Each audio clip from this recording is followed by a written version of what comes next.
Rooted in faith, rooted in family, rooted in values, rooted in traditions. Welcome to the Rooted Outdoors podcast.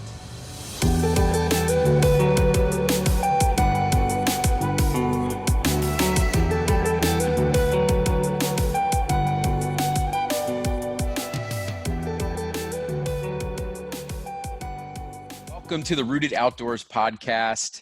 I'm your co-host, Corey Bauman. I'm with my other co-host. I'm gonna point this way because that's where you are over there. Dave Ashworth.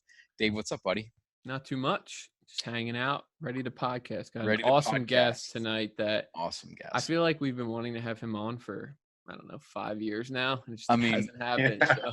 We've been Facebook friends for like 2 years, so I feel like we already know him. We're almost related now. Almost. I know, pretty much. Yeah. Pretty much.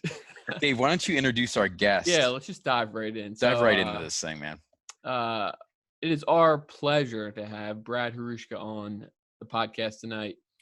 He is the husband to an awesome wife and the father of 2 young, beautiful kids.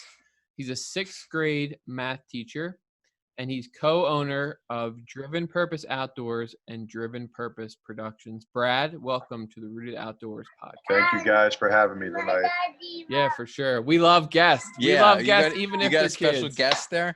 Listen, My little girl I jumps have on a all the couple. time. I know. Here, come here, bud. Yeah, show him. We need to see the kid. This is way past bedtime, but this is my tractor buddy. So Hey, What's buddy. up, bud? September, say hi. Hi, There he is. What's his name? Camden. Hey, Camden. What's Say up, hi. buddy? So I've been joking around the last 2 weeks where Tenley, my daughter, is going to be the one that goes hunting one time, shoots a 150, and he's going to be the one putting all the work in all the time and doesn't get to shoot anything. That's so it. that's how it usually works. But you Yeah. go back upstairs. Perfect. Okay, go back upstairs. Good seeing you, buddy. Okay. Man, we love surprise guests. We Yeah, Oh we love love man, it. that's what I'm sorry. No, you're good, man. No, We not at love all, it. man. My daughter We pops love on it. every now and then. She's sleeping right now, but How old is your daughter? she's 5. She just turned 5, so Nice. yeah. Yeah, well, listen, Brad, why don't you tell us a little more? I know I gave a 2 or 3 sentence intro. Why don't you tell us a little more about yourself and tell us a little more about Driven Purpose Outdoors and the production side of things? For sure. So like I said, I'm a 6th grade math teacher. The way I got to where I am, if it wasn't math made by God, I mean, I couldn't put it any other perfectly. You know what I mean? Like the people I met in my life to get to where I'm at, and then it was to top it all off. My wife ends up getting hired at the same school I did. So we've been there for about 11 years now. You know what I mean? Like it's just one of those things where you wanted something, you didn't get it, but this is what he had planned for you. And so things started to get stale as a teacher because it's hard to bring God up into the classroom. Just it's not looked upon to do it. So we started a group called Driven Purpose Outdoors, and with Driven Purpose Outdoors, the goal was to share God's purpose. That's our motto. That's what we wanted to do. And we never thought it would get to where it is now, but we just wanted to film our hunts. So we started with a Sony little handy cam, cost $99, just probably like you guys did. You know what I mean? You started. My first buck that I filmed was self-filmed. I was so pumped up. I got the kill shot. I forgot to do anything else. So all you do is just see a bean field sitting there and the buck's running away. I'm screaming all this stuff and I never touched the camera. So like Nice. from that moment on, like I was hooked with filming. And then it just started with getting together and it's hard to get people to buy into it too, because it's a lot of unselfishness is what it is, because you trade hunts with a buddy. You learn that if he shoots one, that's just as good as you shooting one, things like that. And so we got together with a group of 8 to 10 guys and we started Driven Purpose Outdoors. Well, one day in church, I'm sitting there and I'm like, God, how can this just take off? What do you want us to do with it? And he laid it on my heart to just give things out for free. So from that day on, it was our purpose just to get things out. So thank God, but there's about 250 kids in Mohawk that have a Driven Purpose shirt. You know what I mean? Yeah. So that's our way that he found to get into the school. The kids come into my classroom, they see it, they ask for one, I bring it to them. And then we started getting wristbands made and stuff like that. So not only do we film our hunts, produce our hunts, but we call ourselves an outdoor ministry now is what we look at it as. Yep. That's Yep. really cool, man. And first of all, thank you for being a teacher, being an educator, because Thank you, man. I'll tell you, man, it's a unique skill. Not my wife, my sister was a special needs like counselor for a long Yeah. time in the school district and stuff. And man, you got a big heart. I know that. And just we need more and more good teachers and good educators. So I appreciate you doing that. Yeah. Thank you guys. For Yeah, sure. So I have to ask because you were able to find 8 to 10 guys that like to film, and you know, we've come across guys, we've worked with some different people, but it's really hard to find people that are willing to film, that are unselfish, like, you know. I mean, when Corey and I started doing this together, we essentially cut the amount of time that we were hunting in half. Exactly. And we were completely okay with that. Yeah. But that's not easy to find. So like, talk to me about like how that happened, and you know, how you were able to find 8 to 10 guys willing to do that, and what that looks like, because that's oh man, crazy. You're gonna keep hearing me say it's about God, and I mean it is, because like some of the stories. So again, I was telling you guys earlier, one of the guys on the staff is a former, I don't know what you want to call it. I taught him in golf. I was the head golf coach. He was my player. And then it blossomed into, he played softball with us. And from playing softball, it came into Driven Purpose. And that's like one of my best friends now. And he's 24. You know what I mean? And he owns 60 acres right now. I mean, if you were 24 years old coming out of college and knowing that, so like that's Aaron. And then my brother did not want anything to do with it. Nothing. Like, he's like, you're an idiot. He's like, what are you doing? And then all of a sudden I took him out one time, and and it was a turkey hunt. He blasted a turkey. I made the video, stuff like that. He was like, I'm hooked. Like, I'm done. What are we doing? And then from there, it just kind of trickled down. I met Chad walking on his dog on my road. Chad is a huge shed finder. So he finds tons of sheds. Well, I live in a neighborhood, and my decoy shed antlers fell off its head. He thought it was a shed, so he came to look for it, and we met. And I was like, "Hey, you want to film?" He's like, "Yeah, let's do it." So you know what I mean? Like, yeah. So like, it just happens that like we met the right group of guys. You know what I mean? We started going into it like that, and then we all kind of help each other out. I know we pitched in money to get Chad a camera. Like, we passed down tree arms, things like that. And the one thing that I was always tell the guys is, if we don't get a kill on camera, we're gonna have a hard time testifying to people. You know what I mean? And there's been so many times that God's come through with a hunt where when we first started, we had like 2 kills on camera. Well, in the last 2 years, we've had over 20 kills on camera between deer and turkeys. You know what I mean? How awesome is that? Yeah, that's great. Awesome. It's not easy either. Awesome. No, not at all. Not at all. And we have 2 brothers, Colin and Christian, that are like the Drurys of Pennsylvania turkey hunting. Mm-hmm. They are disgusting. They kill, between Ohio and PA, they probably tag out with both tags. So they kill like 8 birds a year. You know what I mean? And then they give people birds. They just, with their jobs, they're traveling PT and stuff. So they're scouting all day long as they travel. They'll call us up and be like, hey, there's a strutter out here. They'll go kill it tomorrow and then get 4 camera angles. You know what I mean? So like, it's just, we all gelled. They're all good guys. Mike is the co-founder of Northridge Wildlife Forage seed, and awesome product that we just use. You know what I mean? We don't get sponsored by. We just use it because we believe in it. And him and Teddy are the owners of that. And that was the first thing they said. They're like, we just want people who believe in our product to use it. So they started from there.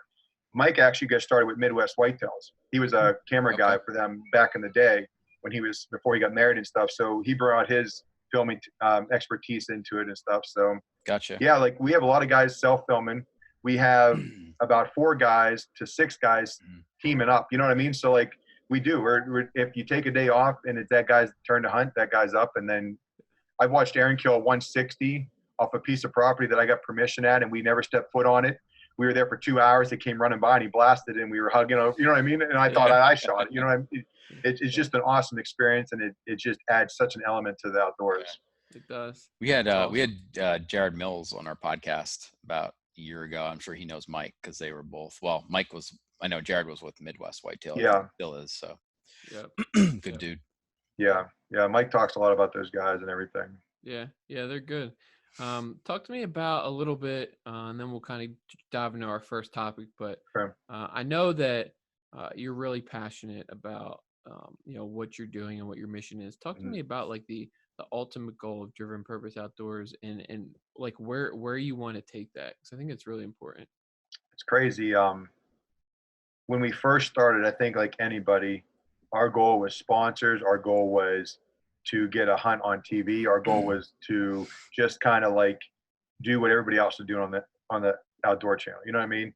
And a lot of bridges that we crossed were definitely, I won't even say they were crumbled. I would say they were got blown up. You know what I mean? Like we had I won't go into detail, but we had a contract with a group that we were supposed to go to TV with them, all this stuff, but then they asked us to get rid of our name. And we just had a hard time doing that because we felt that God gave us a purpose to start Driven Purpose Outdoors, and we didn't want to give that up. So we stuck true to our guns, and we walked away. And it's crazy because we all switched bows, we all switched, you know what I mean? And that's when that whole bad taste of sponsorship came in. Is like we don't want to keep, we don't have enough money. You know what I mean? We're not a lot of guys making six figures every year that like we just don't have the money to keep spending on new stuff. Because when you guys know, like when you get on board, it's not free.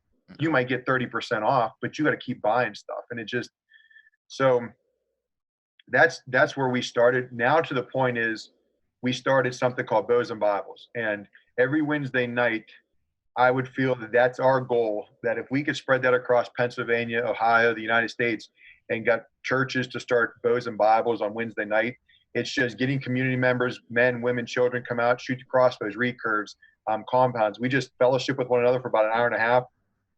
And then after that, we sit down and we have like a 20-minute devotional with one another. That's great. It's awesome. We started that last year, and no expectations. You know what I mean? You just do what you think God wants you to do. Yeah. And they went from having 4 or 5 people there to next thing you know, there's 20, 30 people there. And then next thing you know, we're putting on a Driven Purpose Sportsman's Night Out last year. And I mean, God's vision is way bigger than any vision we can even think of. Yeah. And you would think to put on a sportsman's night, it was just an expensive thing, you know what I mean? Pulling funds.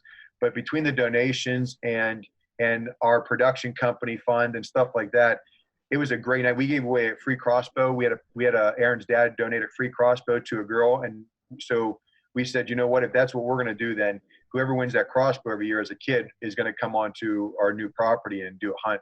That's cool. So it's just leading things like that. And the reason we do Bows and Bibles is hopefully our own goal, to answer your question, is if we can just reach out to one person with a message and that person needed that, then God's sowing seeds. And that's our goal as Christians, is not to get the harvest. Our job is to plant the seeds, and God will harvest them. So that's where we're at right now. Yeah. Amen, man. It's so cool to hear people in the outdoor industry who have had success but are doing it right and are doing it for the right reasons. It's it just encourages me and challenges me as well. You guys have definitely done that. You know, I see you guys have like a purpose, you know, no pun intended, but a purpose for every post that you have and everything that you do. That's God. I mean, if like there'll be times where I'm sitting in church Sunday and a song that we're playing with the worship team comes up and I'm like, holy cow, I have a picture that totally goes with that song. You know what I mean? Like it's not our goal anymore. And I think when we finally gave Driven Purpose to God, that's when the doors are opening left and right now. And like I said, with the production company, God was like, if you could film a deer, you could film weddings. So we started going into that. Sure. And then that's just funding our passion and our purpose. Yeah. How many weddings do you guys do a year? Do you know? Oh man. So 2 years ago we started 5. We have 12 now. I mean, if I wasn't a teacher, it'd be too much. You know what I mean? Yeah. But we do 12 weddings, and then Jeremy does the long version wedding, which is about an hour long, and I do the cinematic one. So the thing that's awesome, I've heard Heartland talk about it, and I believe it. When you really know how to film, the editing now becomes so much easier. So like when we go to weddings now, I know exactly what I want. I can sit down in a couple hours and wrap out that cinematic video. So that's key. And I mean, even though we've been filming for a couple of years, I mean, I think that's something that's got really clear to us too. We used to kind of go backwards, right? Like you go out and you film a hunt and then you build the story. But if you can build that story before you go out there, and obviously there's things that are going to happen that you don't know, but the more you can storyboard it, man, it makes everything easier when you sit down and start cutting it up. It does, for sure. Yep, that's what I have. I have coming from Pennsylvania. I have so many stories saved to external hard drive that are unfinished because we can't Yeah. shoot a deer. You know what I mean? Trust They're me. sweet stories. We Can't shoot a know. deer though. Yep. Yeah, I know. I We can't know. access it right now, but yeah, I've got like a whole drive full of stuff too. I Yeah. mean, I think we Yeah. all do. Yeah. Yeah. yeah. No, it's Um, awesome. yeah. Well, speaking of deer hunting, why don't we shift gears quick? I think a goal and a dream of every hunter is to own their own piece of property and manage that property and do things to improve the habitat. And that's something that you guys actually were able to accomplish this year, is Yeah, to buy your own piece of property. And I know it was recent, but you've kind of gone through some of the process already, and then obviously you'll go yeah, through more. But man, that it's so fascinating to me. Like I said, it's a dream of mine and Corey's and probably anybody else that hunts to yep, have that. So talk to us about that process. We'll probably dive into some more details as we're yeah. going, but just tell us how that came about and the different things that you guys are doing on that property. It's So fascinating. it was a piece of property that Chad, when he moved back up from Virginia with his wife, it's his wife's side of the family, and he got permission to hunt it, and he was hunting it by himself. So he was like, "You guys are more than welcome to come out." So rewind about 5 years ago. Well, Aaron and I, when we started Dream Purpose Outdoors about 3.5 years ago, we went week after week after week and didn't see a deer. Like I'm not lying to you. I bet you 2 years ago, or I'm sorry, 4 years ago, Aaron and I were in a tree stand for 30 days. In those 30 days, we never saw a rack buck and got shot out for about 14 of those 30 days. And Man, that's our fault. You know what I mean? It is our fault, but yeah, it's it's not still like you can tough. go, it is. And it's not like you can just go knock on doors and get permission. Yeah. Where we're from, it's either, yeah, you can get permission, but there's also 50 people, or no, we don't allow people to hunt. Yep. And it's hard. And especially as with a family and stuff, you just can't go knock on doors, scout new property, start all over every year. And I think that's one thing that it's always been, like you said, a lifelong dream to get our own property. And we just got so sick of spreading our cameras, our time, everything to like 17 different properties and getting shut out that we're like, we just want one property to that put everything into, you know what I mean? Yep. And like I said, again, I mean, God always brings it when you're not expecting it. And something kind of fell in our lap, and we talked about it, and we broke down the numbers. Being a math teacher, that's all I do. You know what I mean? Like I just break down numbers all the time. Like, can I do this? And it just so happened that we were able to do that, and we were able to purchase our first 47 acres this March, Awesome. and it's just Congrats, man. so surreal. Thank you so much. Like Amazing. if I would have thought that I'd sit in here at 37 saying that, I thought that would be like a 50-year-old thing. By the time, you know what I mean, retirement, I'll have a couple years left in me, get some property and do it. But it's one of those things where, again, coming into it, we're like, oh, just to manage the property, kill big bucks, all that. And the thing is I'm catching myself right now inviting people to come hunt it, and we've never even killed a good buck off yet. You know what I mean? Yeah. We're inviting kids to come hunt it, and I think that's what God wants us to do, is to use that property for our outdoor ministry, to reach out to others and give people the experience that we've been very grateful to have growing up. You know what I mean? That's Mhm. awesome. And so that's one of the huge things about it. That's awesome. Todd, tell us some more like about the property, some of the things that you've done there, some of your future plans with the property, just to kind of get a better picture of that. And like, so when you first got it, did you? I think you said you hunted it before. Maybe you didn't. Yeah, we've So you hunted for a did. couple of years now. Yeah. Okay. So talk about, how you determined, like once you owned it, how your mindset switched and the different things that you have done or want to do in the future and how you came to those conclusions. Yeah. So last year, Aaron and I were driving home from the property, and we were going to put our first food plot in. And we put them in before, but never on this property. And some of the property had virgin ground. So like four-wheeler disc is not cutting it. You know what I mean? And we're driving home frustrated. And I'm sure you guys have been there before, where you have something up here and it doesn't execute. And we're sitting there and we just said, we've been here for 5 hours and a piece of dirt hasn't flung up in the air yet. And I'm like, I'm sick of this. And he's like, I know. He's like, I was like, I'm so tired of sweat and all the time and nothing ever to show for it. So we're driving home, and all of a sudden there's a for sale sign with a tractor. No. And so we stopped for Colin, who's on the team, and he's like, I don't want to do it. It was a Kubota. Well, we did it. Came with a tiller, came with a disc, came with brush hog, all this stuff. You know what I mean? So that was the first thing. So we broke ground in August last year with it, and it was like I was floating on a cloud the whole month of August.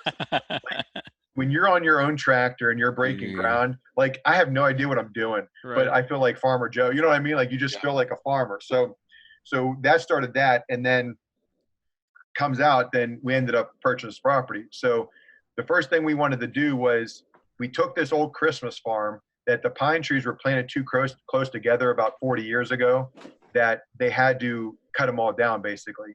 So it went from like a 40-acre pine tree farm to probably 20 acres of pine tree. Okay. They took out about 20 acres. Well, they took it out right in the middle of the property, which is awesome. And they did it about 3 years ago. And that 3 years and that 20 acres turned into like 8-foot high trees and bedding. And during the winter time, we walked it a lot this year. That was the one thing, Dave, that we did more than anything, is we wanted to walk our property. Yeah. Because we never have. So your bedding is in the middle of the property, right? Is that yes? Okay. So picture a rectangle where on the south side is a main road, and then there's a 5-acre field, and there's a little sliver of trees, and meanwhile there's woods all around you. There's a bean field across the road, and then on the other sliver of trees is our 2-acre field that we got to plant last year. We planted a half of it in brassica and some clover. That's great. And then our 47 acres just pushes back in. Okay. The backside is a beaver pond, which nobody can enter from that. Yep. To the north is a neighbor guy that hunted the property, and that was the one thing. Hunting this property the last 3 years, we only got to hunt 10 acres because there was 10 guys on the property, and that's 10 guys on 47 acres. So that's if Joe wasn't coming in, Mike was coming in. If Mike wasn't coming in, Bethany was coming in, and they were all over trail cameras. And so again, it's one of those things where you're trying your hardest to shoot a 2.5-year-old buck, and you can't see anything. You know what I mean? Right. The deer numbers are there, which is awesome. Like before they get too pressured, we would see 12 to 15 deer in our food plots. So do you feel like, I mean, obviously you can control the pressure now. We talked a little bit about that. Like, do you think it's going to make a huge difference this year already? Or do you feel like it's going to take a couple years till the deer kind of settle back in? Like I've never had that experience. So I don't know. No, that's what, neither did we. That's why like walking this winter, we just wanted to walk as much because we were so overwhelmed. Yeah. Here's the nice thing about this spring. It's wet. Yeah. There's not really many fields planted. In our 2-acre bean field that we planted this year, this is the first time we ever planted beans, is actually very dry. And so we are able to plant the 2-acre beans. The beans are growing. Everything's good. We actually fenced them off. Aaron's an engineer, so he always comes up with these contraptions. You know what I mean? So like, how can we save $1,000? We made our own electric fence. That's cool. And it was awesome. Like I said, the whole process of doing it was like, I bet you we've been up to the property every 3 days. We haven't been on the property. We've just been working on the bean fields. Yeah. So the goal is, go ahead. I was just going to ask you, so I just want to back up for a second. So you fenced off the beans. Well, at what point do you let the fence out and you let the deer in? Like, is that like a week before the season starts, or like, what do you do with that? That's what the main thing of fencing them off is, so they don't get nibbled down too early. You know what I mean? We want them to mature. And we went with Eagle Forage beans, so they're supposed to get 4 feet tall. You know what I mean? So it's going to be big, green, and plush. So we fenced in about 1 3/4 acre, leaving almost like a half an acre for a forage green / clover plot, so that we have green on green and then we have green on brown throughout the year. Yep. Well, the goal is to take half the fence down about a week before the season. And the reason we want to take half down is because we want to leave, now in PA, we have an extra week in late season. Right. Yep. That extra week could go from 50 to -20 like it did last year big time. So we want to have some standing beans. Yep. But we also want to create a funnel with that fence so that when the deer come out to the beans, they have to be within 60 yards of that shooting shack. Yep. Okay. And then we're hoping that they funnel through the beans enough to get to the clover, which will give us about a 40-yard shot. But we'll put a scrape tree about 25 yards in front of the blind that maybe will draw some bucks in. Yeah. Yep. Now, is there rules about like putting a fence up like that as far as time of year, what you can put up or not really? I don't know much about that. That's what we're going to look into that just to make sure everything's legal and all that stuff. But I've been really nitpicking everybody's brain the last couple of weeks on Facebook and stuff, and everybody I've heard has told me that to fence it off in different locations, stuff like that. So I want to check into that, just make sure everything's legal with that. But but that's the game plan right now. Nice. That's sweet. That's exciting, man. I mean, Well, that's I cool. know. Like, I can't know. wait to follow along with you, like that journey this year, and being able to like map out what you want to do to the property, Right. and then start to execute it. Like you said, Right. getting on your own tractor, man, dude. I would love that. I know. That's what Me too. we Me too. we created. I created a little promo of us posting, Yep. and I didn't post it because we have been on that end where we had land for 40 years that we hunted, and all of a sudden it's gone. You know what I mean? So like I know what it's like to be on that end, and now I know what it's like to be on this end. And I didn't want to produce it because I didn't want to offend anybody. But when you hammer a nail on your first posted sign on your first tree, it almost gives you chills because you're like, wow, this is really ours, and we're really doing this right now. Yeah. Yep. That's really cool, pretty, man. That's pretty awesome. Yeah, we Corey and I have obviously an awesome farm to hunt. That's my wife's family farm, and for the most part, hunting wise, we can kind of do whatever we want. He kind of lets us do what we want there. We don't really have the opportunity to do like habitat improvement or anything like that. Obviously, we're super blessed. Right. Oh, exactly. Yeah. 200-acre farm in Pennsylvania, and he plants all sorts of crops on it. So it's an incredible place. But there definitely is like another level to it where it's like, this is my piece of ground and I can do whatever I want to it. And I mean, just the fact that like, like there's a creek bottom, you know what I mean? And it's a really good cover area too. Just the fact that that you can pick to hunt that stand once if you want to and wait till the perfect time. Like we do have that opportunity, right? Where there's really nobody else in there. We know there's nobody going to be in that spot. And you could, you could kayak the creek in, pop up on the bank, and boom, you're in your stand. And nobody's touched it for literally the whole season. That's the game changer about the whole thing. Huge. Yeah, for sure. That's what I've never got into late season hunting like I should have because of that reason. Because by late season, rifle season, everything's so pushed out, and we just don't have standing food, anything like that. Well, Ronnie, who's Chad's wife's step uncle that we bought the property from, he owns the other side too. And when you talk about your 200-acre farm, Ronnie was just so gracious. We store all our stuff at his property. He let us basically put all the food in that we wanted to last year. You know what I mean? We didn't own anything. And that was that. Like we've had very nice landowners let us hunt, let us do whatever. But when you get to break ground and you get to strategize a property and it's not yours, that it takes it to another level. You know what I mean? That just shows how gracious he was, but also how exciting it was for us. But then you also have 10 other people coming in and hunting off of your, I mean, money basically that you put into everything. Yeah. And I think even if you have a really good property, obviously it's, and anywhere you get to hunt is a blessing. Public land, private land, it just is. But even if you have a property that the landowner lets you, kind of do what you want, plant certain things, do habitat improvement, it's still kind of in the back of your mind.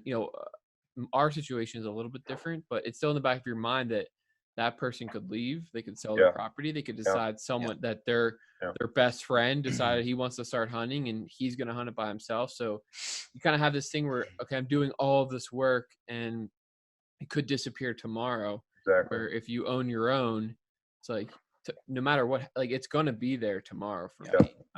And it's going to be there for the next however many years that I choose to keep it. That's got to be a pretty cool thing. It is. Just knowing that we could plant beans, and the game changer is building a platform stand now. You know what I mean? Those are the ones that we never wanted to do before because we didn't know what was going to happen. Sure. But now that we do it, we're building 2 6-foot high platform stands that's going to allow us to hunt our bean field on any wind. So we're going to have one in the bean field. And like we said, we want to create a funnel to get them past that shooting shack. But we're going to be able to hunt a southwest wind or a northwest wind out of that shooting shack. And now with ozonics, you know what I mean? Not that we work with ozonics at all, but we believe in it. That you guys use ozonics? Yes. You do? Yeah. Yep. I bought one last year and I left it on the back of my truck and I took off and I lost it. Yeah, I mean, who would have thought after meeting me today, wouldn't you think I would do something like that? So then Aaron bought one, and we used it a ton. But between Scent Crusher and the Ozonics, I rarely spray down anymore. You know what I mean? And we don't get winded. We just, you know what I mean? I think a lot of it has to do with playing the wind more. Yeah. But between listening to the Dan Infalt beast hunting and stuff like that, those Ozonics will now let us get away with a marginal win. You know what I mean? Yep. Not that we want to hunt a bad wind, but in case the wind swirls or something happens, we're going to have an enclosed soft-sided blind and an Ozonics that we're hoping that we can just get him to where he needs to be before he wins us and we get a shot. Yeah. Yep. Makes sense. Talk about, going into the season, it's just completely different for you guys, right? It's your own piece of property. Yeah. Talk about your approach to the season from a hunting standpoint. I'm sure you're going to want to do things during the season, maybe a little bit different than you have in the past, so that you can gather intel for what you're going to be able to do in future years. So kind of talk about just your approach to the season from a hunting standpoint, but now from like a property owner standpoint, and how maybe there's been a little bit of a shift. So as a property owner now, and us walking in the winter, we feel very confident in our 7 stand sites that we have now. On 47 acres, we feel 7 stands can cover it pretty good. Gives us multiple setups for different winds. So you could hunt 2 guys on it if you wanted to, but we're going to try not to right now. You know what I mean? Just like our goal is, we said, if we could shoot a 120-inch buck one time a year out of 3 guys, then the property's doing what we want it to do. Because I've hunted Pennsylvania since I was 12 years old, 25 years. I have 1 buck over 120 inches. Mm-hmm. I have years and years and years of people on the Driven Purpose team, friends, buddies. I bet you I've talked to people. If we take it all together, 75 years of hunting, and out of all of us, there's about 9 bucks over 120 inches. Yep. So that tells you how hard it is to shoot a 120-inch buck in Pennsylvania. Yep. And not to say that we can't or you can't, but be very thankful if you have. You know what I mean? You're blessed and be thankful for what you got, because not everybody can do it. And, dude, I couldn't agree with you more, man. I couldn't agree with you more. It's a huge thing that, like, people from Pennsylvania, people from Michigan, people from New York can relate with, is that it's not easy. You know what I mean? And we talked about it before, because it's not easy, you feel as a hunter that you need to be in the stand 6 days a week. And because you need to be in there 6 days a week, you guys said it best. If Johnny's not there, let's try to squeeze in today, maybe get lucky. Right. And that's actually how I killed a couple of my bucks. Is a gentleman would drive his 4-wheeler into the spot. I wouldn't see a deer. I would purposely come back the next day, because he never hunted back-to-back nights, and he wouldn't show up. Well, then the buck would come out and I ended up shooting. Granted, the buck was 100 inches and 105 inches back-to-back years. Sure. But to me, a 105-inch buck in Pennsylvania, and people can make fun of me, I would take that. Now, not with my own property now, but I would take that every single year, because in my eyes, 105-inch buck is like a 130-inch buck in the Midwest, 140-inch buck in the Midwest. It's just be very thankful for that opportunity. Dude, I've been hunting since I've been like probably 11 years old, and dude, just exactly what you said. And I killed mine. What year was that, Dave? 2016, 15? Yeah, something like that. 16, I think. And he's like 125. And it was public land, and I hunted public land, dude, all my life, and shot some bucks, but nothing like, like you said, 100-inch here, 105, something like that. And it's a true blessing, man. I mean, you know how it is, man. There's a lot of guys that hunt, 50, 60 years literally and never shoot a buck, period, in Pennsylvania. Yeah. Now, they're doing a lot of stuff wrong too, but like, right. But people don't realize that. Like, it's not like TV, dude. No, it's not. It's nothing about it. There's been times where I've literally cried in my stand. There's been times where I almost jumped out of my stand one time, just because, like, you put all this time and effort into it, and there's nothing to show for it. And as a man, as a hunter, you think that you always want to be the best. You know what I mean? And I get this is one of my downfalls, is I get very jealous and woe-y me when you go on Facebook and everybody's shooting at 150. Like, everybody's shooting 150. And you're sitting here and you're like, I can't even see a deer. You know what I mean?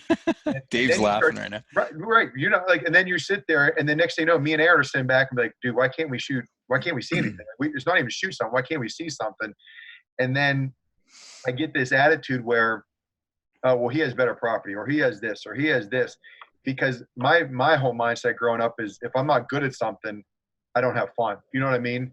And last year was a lesson that God taught me that was very hard, that I had to be taught. You know what I mean?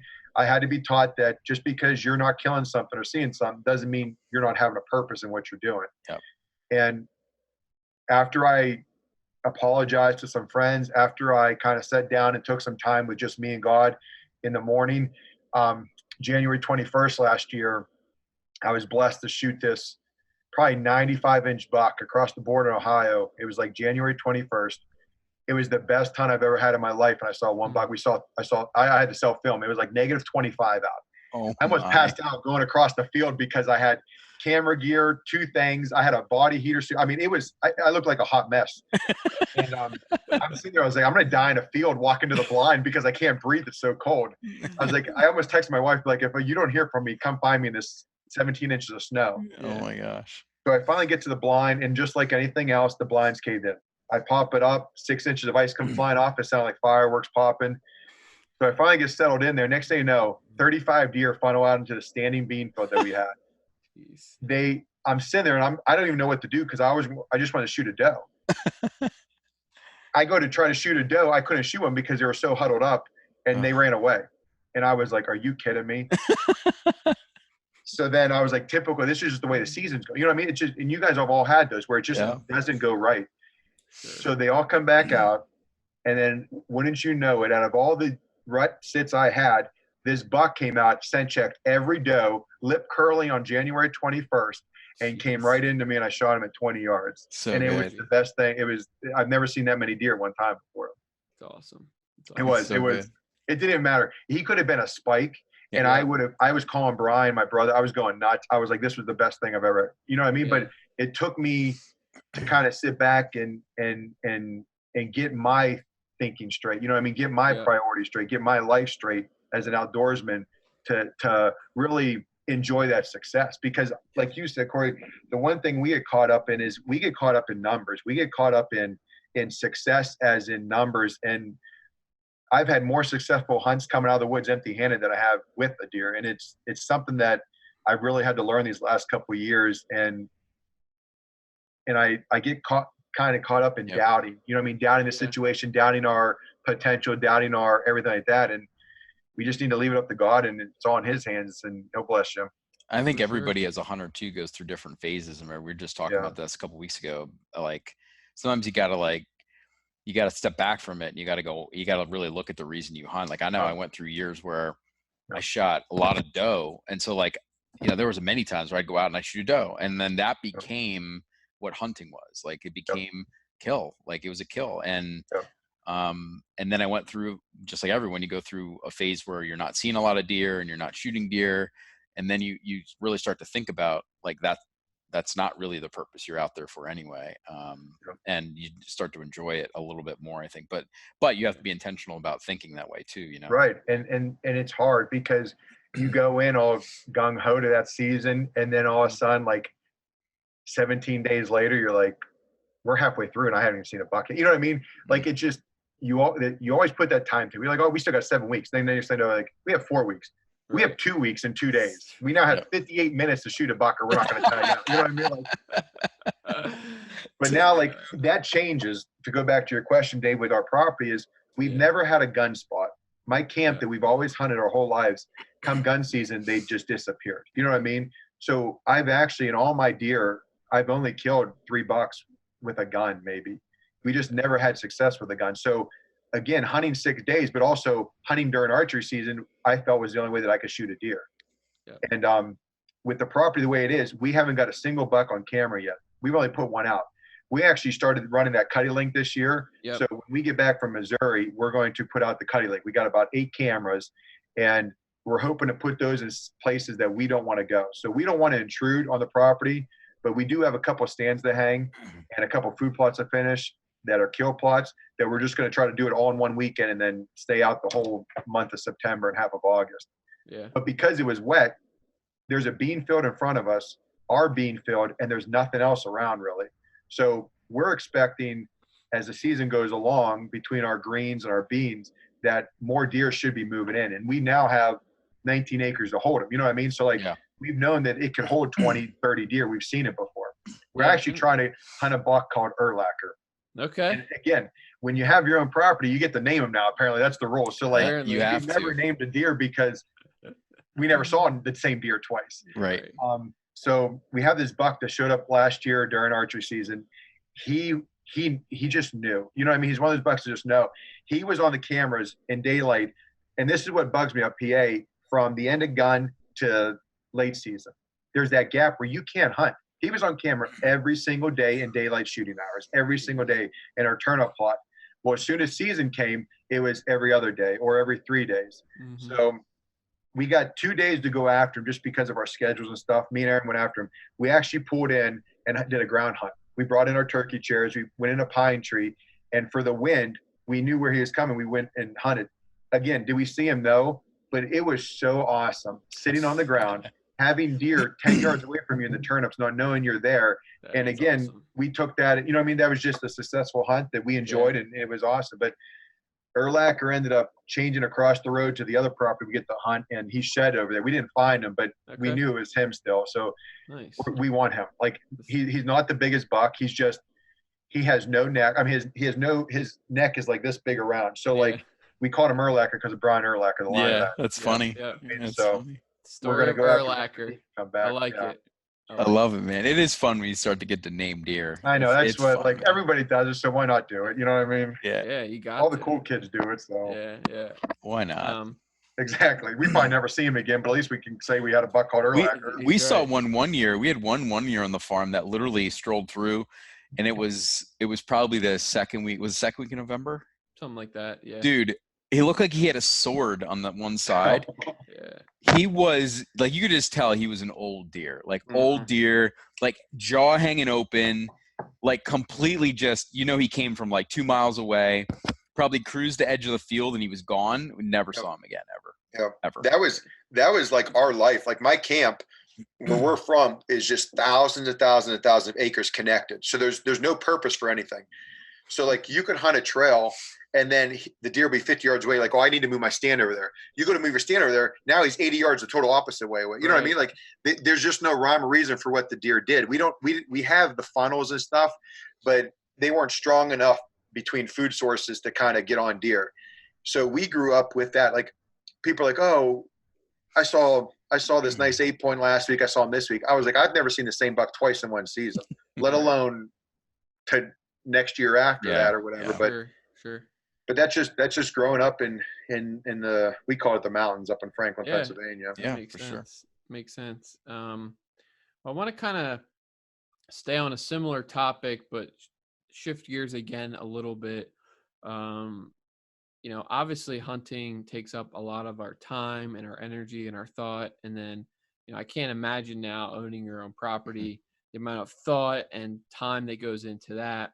But just talk to me how you're able to kind of balance all that. Obviously you have an awesome family, you have friends, and your faith is obviously probably, you would agree is the most important thing that you have. Exactly.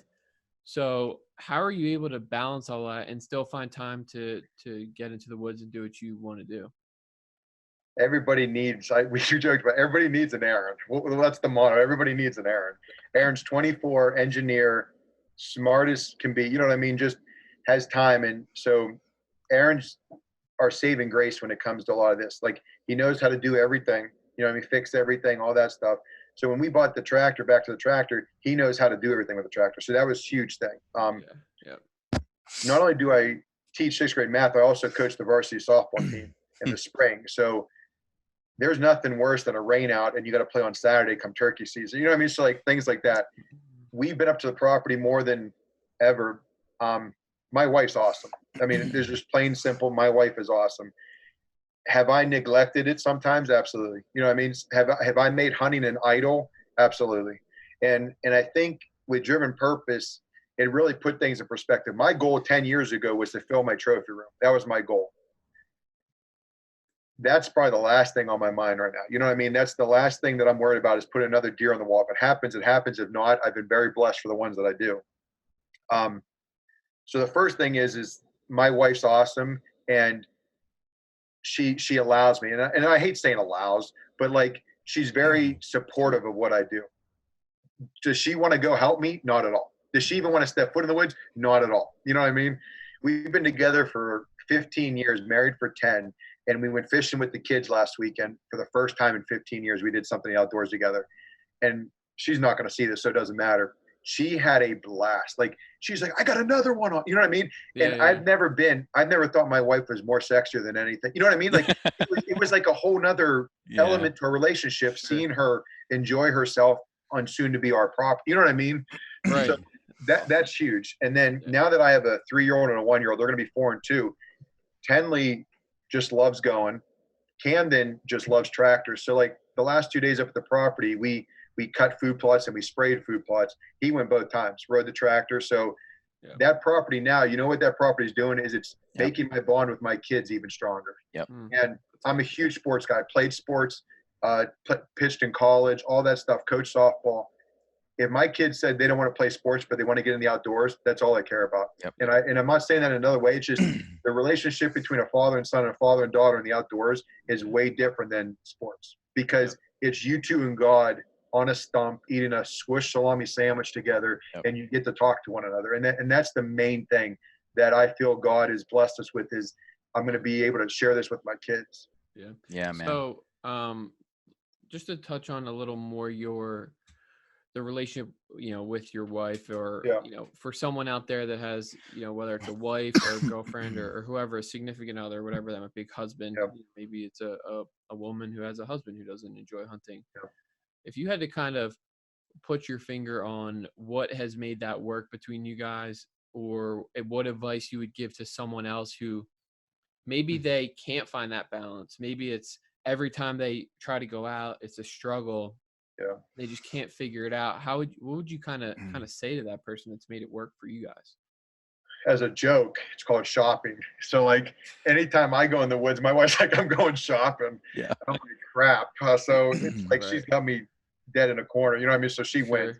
But it's definitely something where before kids, I never thought about what Megan thought. You know what I mean? Before kids, I never thought that Megan thought that I was away. I always would say it's better than going to the bar. It's better than going out on the town.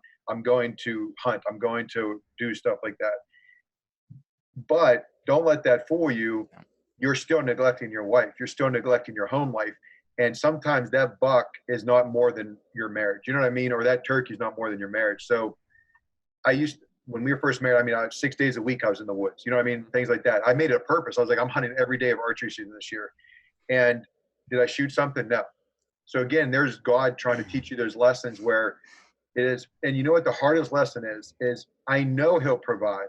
I just can't get myself to not do it. You know what I mean? For example, last turkey season, we took a morning off because our church was having a men's breakfast and our pastor wanted us to come talk.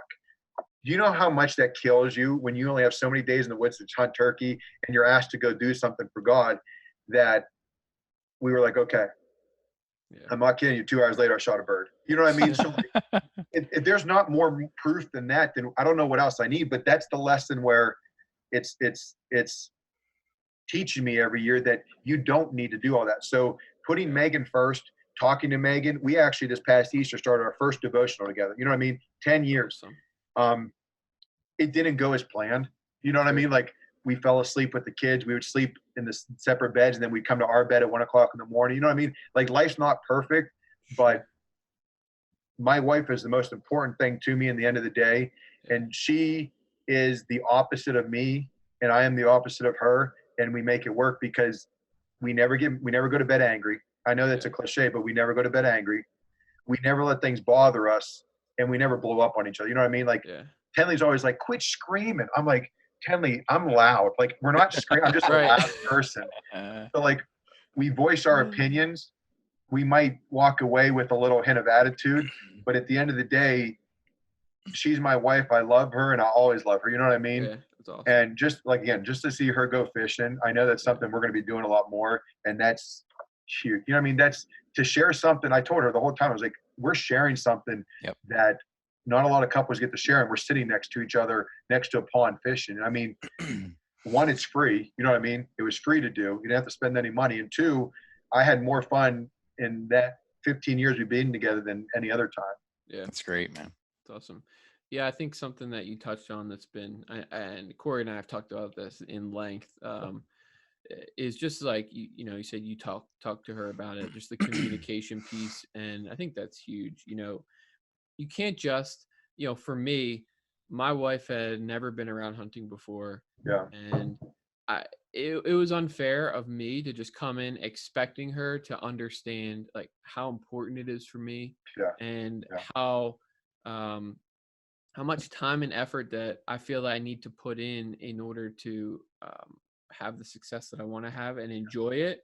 And I think if you just communicate that with your significant other, if they love you, they'll understand where you're coming from. And that doesn't mean that just because they understand doesn't mean that it gives you a license to go and do whatever you want to do whenever you want to do it. Yeah. But they will understand. It's like, hey, look, like I've been waiting a year for tomorrow and this day, this cold front to come in. Seriously though, it's like, and if they understand that and you communicate that well, Yeah. like they're gonna be like, okay, I get it. Like go out Yeah. and do what you need to do. Yeah. But if you never talk to them about it, you don't Right. communicate about it, you Right. can't expect them to understand. That's No. unfair. That's the teacher in me. If you expect the sixth grader to learn this math lesson, meanwhile you never taught it or talked about it, Exactly. it's not going to work. Exactly. It's funny that you said that, is because my wife didn't come from a hunting background either, and we really talked a couple of times in our marriage where I was like, I'll quit softball, I'll quit coaching softball, I'll quit playing softball, I'll quit fishing, I'll quit all that stuff. But I was like, if you take hunting away from me, you're taking half of me away. I mean, God didn't, we didn't become passionate about hunting because of this. God put that on our hearts. You know what I mean? Yep. I can't build anything. I could take something apart. I can't put it back together. That's my prototype. That's my purpose on earth. And my purpose, one purpose, is not to be a carpenter, not to do anything like that. You know what I mean? I flooded my own basement 3 times. I've done everything. I got to hire a person just to fix all the mistakes I've done in my house. Yeah. I tried. That's just not me. Right. But I'm good at teaching. I'm good at running a video camera. I'm passionate about the outdoors. I love my family. You know what I mean? That's me. And that's not you. And that's not you, Corey. You know what I mean? That's what is so awesome about what God gave us, is he gave us each our own identity to use that and be very good at your own identity and not try to be someone else. And talking about it with your wife, but also letting them know that this is who I am. I'll never hurt you. I'll never harm you. And Megan knows too. I always tell people, if I'm too much, Megan will let me know. Megan will let me know, listen, you need to stay home tonight. You know what I mean? She'll never get angry at me, but she'll tell me, hey, you need to stay home tonight. And I've learned that I need to start doing that on my own. You know what I mean? I need to start. Now it's like, I'm not going hunting tonight. She's like, what do you need? What do you want? Or something. I was like, I just want to stay home and hang out. You know what I mean? She's like, why, what's up? You know? So like, it's like, Are you sick? man. Are you sick? Yeah. You feeling okay? We have a joke in our house that Corey has another hobby this year, because and so to that, what you're saying, how you take hunting away, and that would be like taking half of me away, and I always tell her this, like, hunting is not a hobby. Like, it's not a hobby to me. No. It's kind of who I am. It's how identity. I was raised. Like, and if you took it away, like, you literally would. I mean, I'd go into deep depression. like no doubt. But like, there is hobbies. Like, hobbies would be like rock climbing or something like that. Like hunting. Right. Well, it goes back to God created us as hunters, right? Exactly. I mean, we talk about it all the time. Like, it's in us. Society has taken hunting out of us in some ways, because obviously we raise cattle and we do all these other things. But dude, if you go back to how we were created, man, we were created hunters and gatherers. Like, that's who we were, and that's who we are. That's at our roots, And I'm proud of that. I'm proud of that. Oh yeah.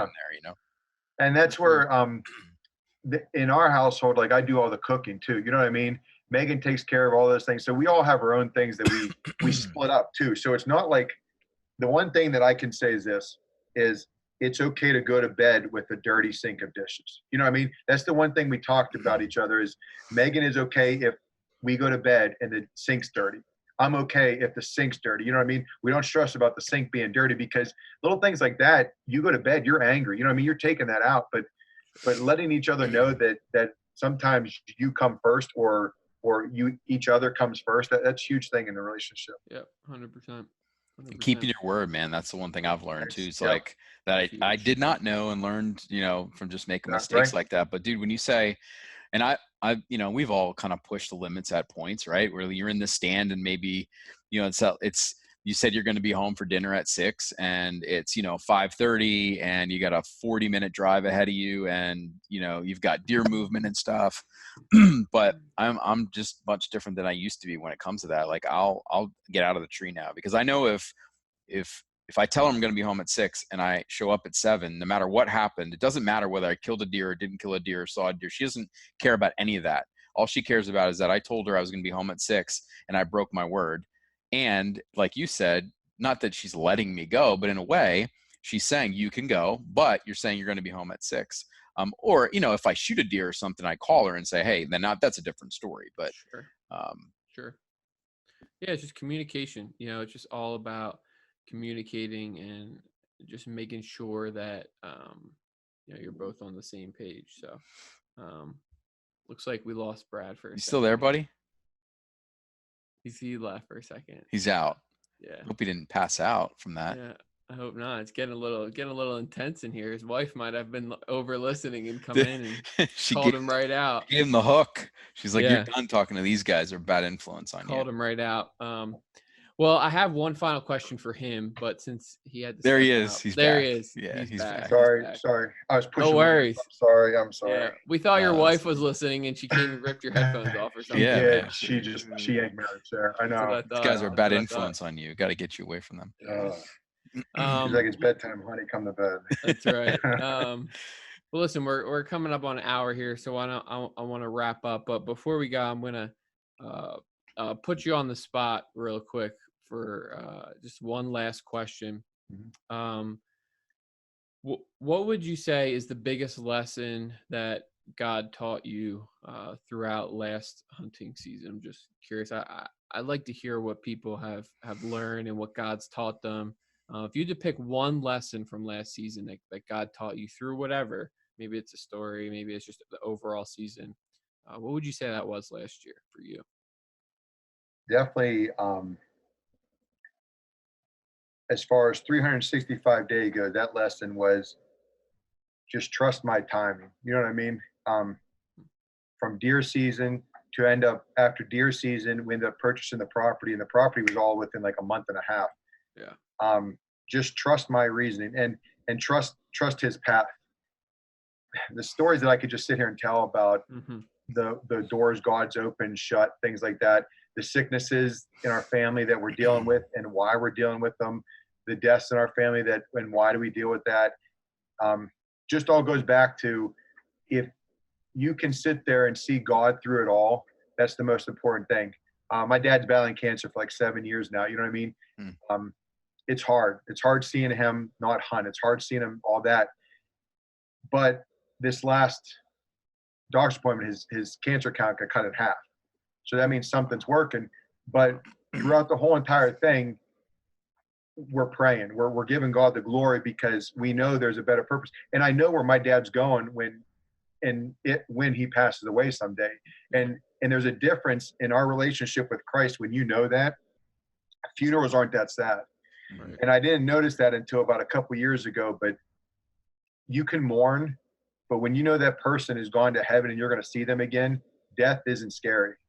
Death is not scary anymore when it comes to that. So that's a big thing that we preach in our family and we try to preach to others, is just wait on his time. And the thing is, I can sit here and say it, but I need to start doing that more, because if God wants you to shoot a 150-inch buck, guess what? It's going to happen. You know what I mean? Like, don't push the button with your family. Don't push the button with other things like that.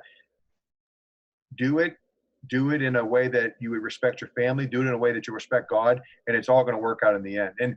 And I know people kind of naysay about that. You know what I mean? Like, they kind of say, how can it be that easy?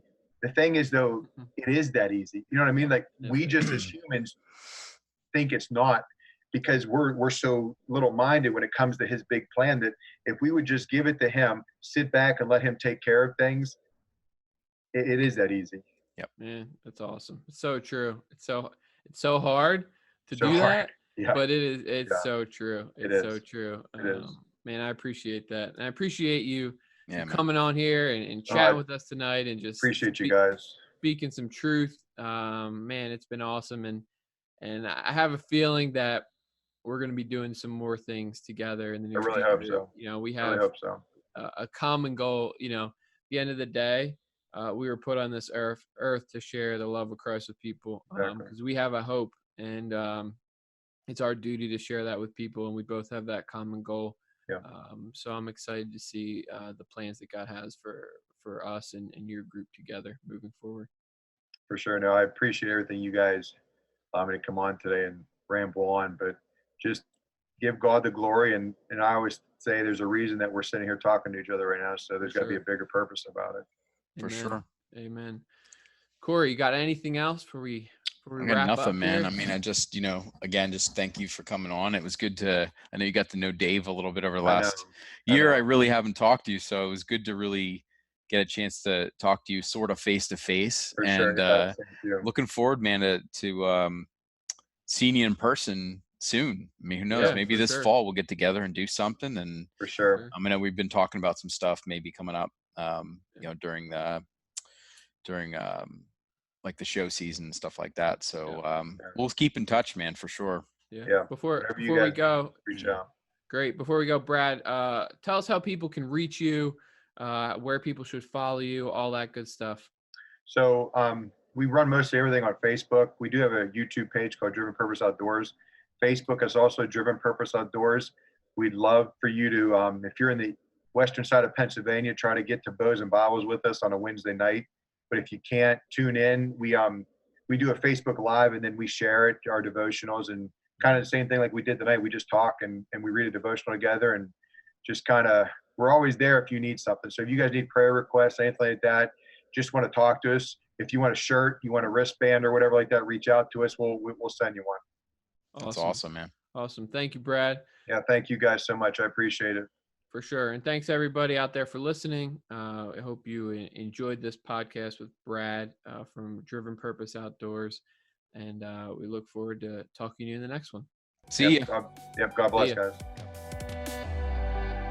Therefore, as you received Christ Jesus the Lord, so walk in him, rooted and built up in him, and established in the faith, just as you were taught, abounding in thanksgiving.